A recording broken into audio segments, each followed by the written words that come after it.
is ABC 7 News at 5. Health news tonight. A growing number of aging athletes and weekend warriors are facing the flip side of playing sports into middle age, worn out and damaged knees. The outcome is often an artificial knee replacement. But as ABC 7's health and science reporter Carolyn Johnson explains, a surgeon here in the Bay Area is offering an alternative. Just played basketball constantly. Jody Lom's college basketball career left her with more than memories. It left her with the scars from multiple knee surgeries and the prospect of a total knee replacement while still in her 30s. Couldn't do anything. I was bone on bone, and I could barely walk.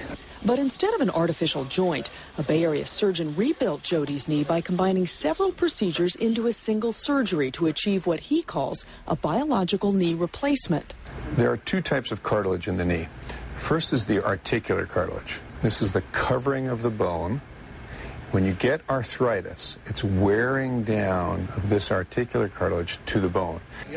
Dr. Kevin Stone runs a private orthopedic clinic in San Francisco. He started by removing bone matter from deep in the hollow area inside Jody's knee and grinding it into a paste.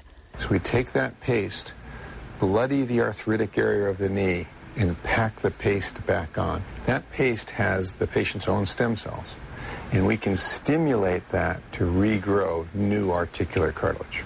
Next, and perhaps more challenging, Stone also replaced Jody's meniscus, the pad-like cartilage that acts as a shock absorber. The surgical transplant with a cadaver meniscus again involves stimulating the blood supply in the joint. So it's a natural meniscus that your body then grows cells back into, and so it becomes your tissue really within 6 weeks. With rehabilitation, he says patients treated with his combination technique are often able to continue participating in sports, potentially for years to come, though most, he says, will eventually require a traditional knee replacement down the road. But some surgeons have doubts about whether combining several techniques into a single surgery is really producing measurably better results. There are really not any significantly large long-term follow-ups on meniscus transplants. Dr. James Garrick is an orthopedic surgeon at St. Francis Medical Center. He believes less invasive microfracture surgery could produce nearly the same relief. I'm not sure I believe in the more is better thing.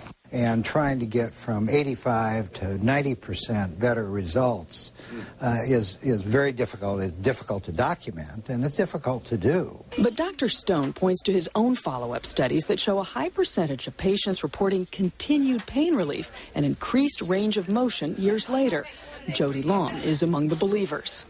2 years ago, I did a triathlon. And now I swim and do spin classes and play with my kids. So yes, it's been highly successful for me. In San Francisco, Carolyn Johnson, ABC 7 News. Now, Dr. Stone says the biological knee repair that you saw there is generally less expensive because it's done as an outpatient procedure. The average cost is between $10,000 to $20,000 compared to $20,000 and up for an artificial total knee replacement, which, as you heard in that report, many people will often need anyway.